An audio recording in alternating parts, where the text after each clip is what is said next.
When the first mixed-race female candidate for president was announced, I was sat in my home in the northeast of England, but I heard from my window a very dramatic high-pitched screech all the way from a mansion in Montecito, California. Now, it was described by my colleague Camilla Tominey, and she said that Meghan Markle had been usurped by Kamala Harris. The Oprah Winfrey interview, now infamous, of course, it's ancient history.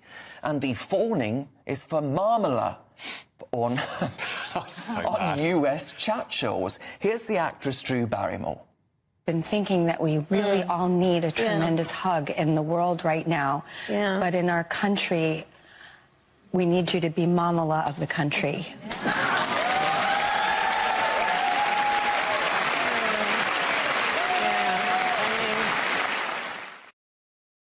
I've just been sick.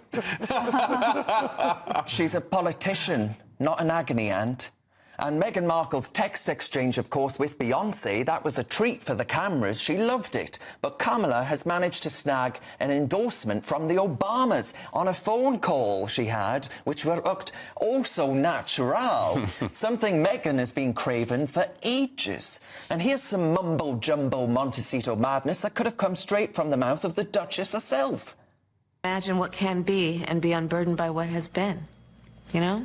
What can be unburdened by what has been. What can be unburdened by what has been. What can be unburdened by what has been. What can be unburdened by what has been. Well, I feel burdened after listening to that garbage. And they actually like each other, the Duchess and Kamala.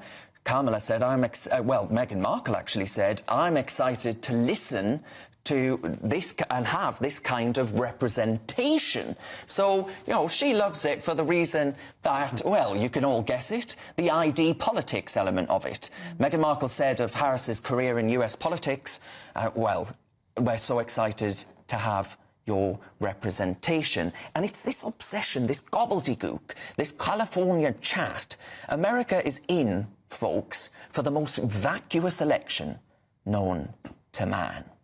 Now, James, I'm sure you agreed with every word of that. You must be absolutely over the moon. I do think there's a little unconscious bias here we are, coming out of your mouth there, Please Darren. don't call me that, because, it is an interesting comparison.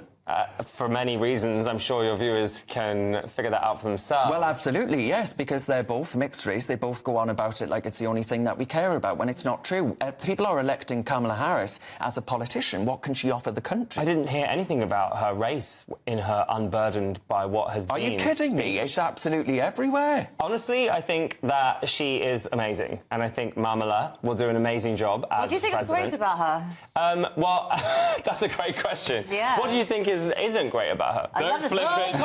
Don't flip it. Because the thing is, she's talking to... You probably like her because she's non-white and she's a female, so it's very woke for you. So you're the one But obsessed with there's nothing skin you actually colour. like about her policies. That's a ridiculous thing to say. and people have been fired for worse. I don't know, it's a good question. Why do I love her? I haven't read her manifesto. I don't know what she's planning, but I know what I don't like about Donald Trump and what scares me about the rhetoric from Donald Trump. And when Kamala is talking about unity and making sure that healthcare is sorted for everyone in America, I think those are the priorities that America should be focusing on. But how can you understand anything that, like, her speeches don't make sense? Well, you're playing clips from speeches before she became a candidate. And I imagine when you're vice president, you are just wheeled out to say the same speech. No, I'm sorry. Hold on. That is ridiculous. I have been, in the past, quite a fan of the Donald. But even I will admit there have been speeches by the Donald that doesn't quite stack up or doesn't quite make sense from time to time. But he shoots straight from the hip. Well, that is a great thing, actually, and that is why he's actually got such a following. But that's the thing. We've been going around about this election talking about two old men, and we wrote off Joe Biden, obviously, for all the obvious reasons, and why we assumed and thought that Donald Trump was clearly going to be the candidate that wins because we needed the Donald versus Biden. Kamala's come in, and all of a sudden, it does feel like there's a bit of a breath of fresh air about America, that people are turning to her Well, of campaign course there's as- a breath of fresh air when you compare Kamala Harris to Joe Biden. The man's barely walk. Exactly. I mean, it's not a lot of a comparison, really, to say she can walk and actually sometimes make a full sentence appear. She can string together a sentence, but it doesn't make sense. Well, that's the problem, isn't it? And I think when people start to look... What I'm really looking forward to is Kamala Harris's track record being analysed, and I've done a little bit of research on what she's done. She has a horrendous track record of civil rights in California. She's actually responsible for thousands of people going straight from school to prison. Horrendous. Just watch Robert F. Kennedy's... She banged up a lot of black people as well. She did. That's exactly what I'm talking about. And just for weed, just for cannabis, by the way, she kept them in jail. And she's part of the corporate machine that's damaged America so badly over the last 30 years, I'd argue, actually. But so is badly. Donald. No, he's not. He's absolutely not. You can't say he's Donald not Trump part of the corporate machine that's damaged America. He is. Look, they wouldn't be taking him to court using the law to try and take him out, making him poor, trying to literally, or people trying to assassinate him if he was part of the machine. He certainly isn't. The person that tried to assassinate him, and that is awful, by the way, that should happen to nobody, regardless of politics, was a Republican. So but that's crazy highly debated. It's crazy to lump them in. No, but hang you're on, making that James, we have to be fair. No, because you're he making did that give a donation to Act Blue, which is a massive donation for left-wing Democrats. Yeah, so but it's quite debated whether he's that doesn't actually... mean that I'm... Well, have you donated to the Conservative Party as well, would you? Would you join the Tories? Exactly.